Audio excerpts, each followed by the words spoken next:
ঝাড়খণ্ডে প্রবল বৃষ্টির জেরে জলস্তর বাড়ছে, ডিভিসি জল ছাড়ার পরিমাণ বাড়িয়েছে। তারপরে হাওড়ার আমতার জয়পুরে মুন্ডেশ্বরী নদীর জল বিপদসীমার ওপর দিয়ে বইছে এবং ইতিমধ্যে সেতু ভেঙে গিয়েছে। 4টি বাঁশের সেতু জলের তোড়ে ভেঙে গিয়েছে, এমনটাই খবর এসে পৌঁছচ্ছে। গায়েনপাড়া, কুলিয়া, আজানগাছি, পানশিউলি এলাকা জলমগ্ন হয়ে গিয়েছে। এর ফলে জেলার মূল ভূখণ্ডের সঙ্গে দ্বীপাঞ্চল ভাটোরার যোগাযোগ পুরোপুরি বিচ্ছিন্ন। সমস্যায় পড়েছেন বেশ কয়েকটি গ্রামের মানুষ। যে ছবি আপনারা দেখতে পাচ্ছেন হাওড়ার আমতার ছবি, ডিভিসির যে জল ছাড়া হচ্ছে তারপরে কিন্তু জলস্তর বাড়তে শুরু করেছে বিভিন্ন জেলাগুলিতে। হাওড়াতে এভাবেই জলস্তর বেড়েছে মুন্ডেশ্বরী নদীর, বিপদসীমার ওপর দিয়ে জলস্তর বইছে এই মুহূর্তে। ছবি আপনারা দেখতে পাচ্ছেন, বাঁশের সেতু ভেঙে গিয়েছে। এরকম 4টি বাঁশের সেতু ভেঙে গিয়েছে, যোগাযোগ ব্যবস্থা বিচ্ছিন্ন হয়ে পড়েছে। এই মুহূর্তে টেলিফোন লাইনে রয়েছেন আমাদের প্রতিনিধি সুনীত হালদার। সুনীত, কি খবর পাচ্ছ?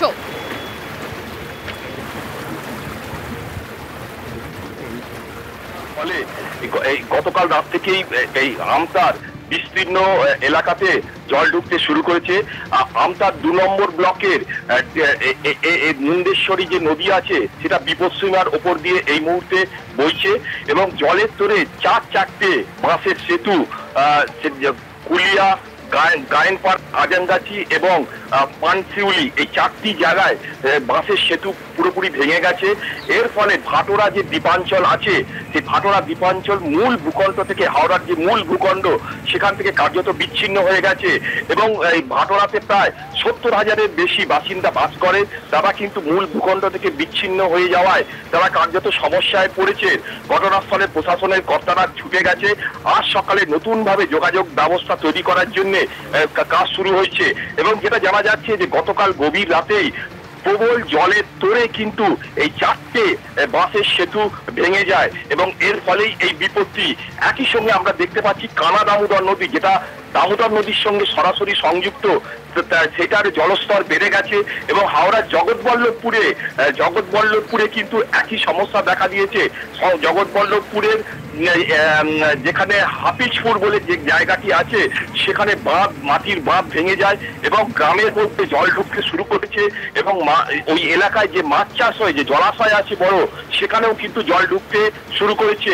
এর ফলে আতঙ্কিত বাসিন্দারা প্রশাসনের পক্ষ থেকে যুদ্ধকালীন তৎপরতায় বাঁধ মেরামতির কাজ শুরু হয়েছে। বালির বস্তা, মাটির বস্তা ইত্যাদি দিয়ে বাঁধ মেরামতির কাজ শুরু হয়েছে। একই সঙ্গে সেখানে বেশ কিছু বাড়ি যেখানে শ্রমিকরা নির্মীয়মান সেতু তৈরি হচ্ছিল সেখানে যারা শ্রমিকরা থাকতো তাদের ঘরও ভেসে গেছে এবং ঘটনাস্থলে এডিএম, বিডিও সহ প্রশাসনিক কর্তারা ঘটনাস্থলে কালকেও গেছিল। আজ সকালেও তারা ঘটনাস্থলে পঞ্চায়েত সমিতি এবং পঞ্চায়েতের লোকজন তারা পৌঁছে গেছে এবং শ্রমিকদের দিয়ে সেখানে বালির বস্তা দিয়ে কিন্তু জল রোখার কাজ চলছে। ধন্যবাদ সুনীত। আমি আরো একবার চলে যাব আমাদের প্রতিনিধি মনোজ বন্দ্যোপাধ্যায়ের কাছে। মনোজ, আমরা মুন্ডেশ্বরী নদীর ছবি দেখলাম এবং কিভাবে ডিভিসি জল ছাড়ার পরিমাণ বাড়ানোর পরে মুন্ডেশ্বরী নদীর জল বিপদসীমার ওপর দিয়ে বইছে, তাও আমরা দর্শকদের দেখালাম এবং বেলা বাড়ার সঙ্গে সঙ্গে জানা যাচ্ছে ডিভিসি জল ছাড়ার পরিমাণ আরো বাড়াবে। পরিস্থিতির তো আরো অবনতি হবে।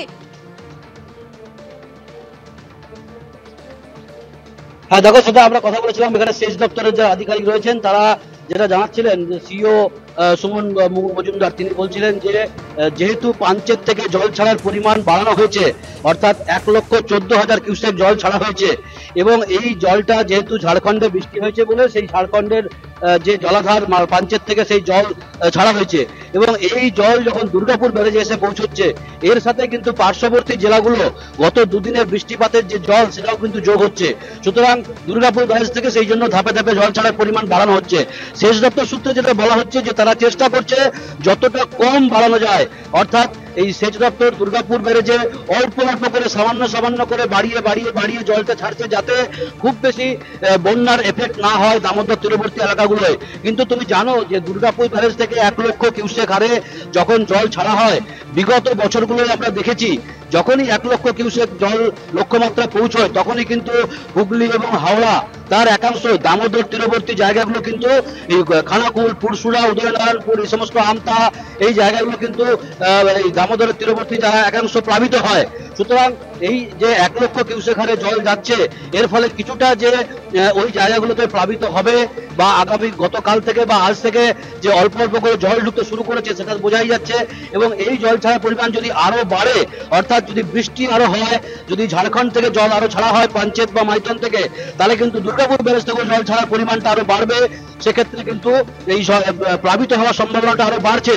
তবে যেটা বলা হচ্ছে যে আগামী কাল থেকে যদি জল ছাড়ার পরিমাণটা একটু করে কমে, তাহলে কিন্তু সেক্ষেত্রে অতটা বিপদের সম্ভাবনা নেই, এমনটাই সেচ দপ্তর সূত্রে বলা হচ্ছে।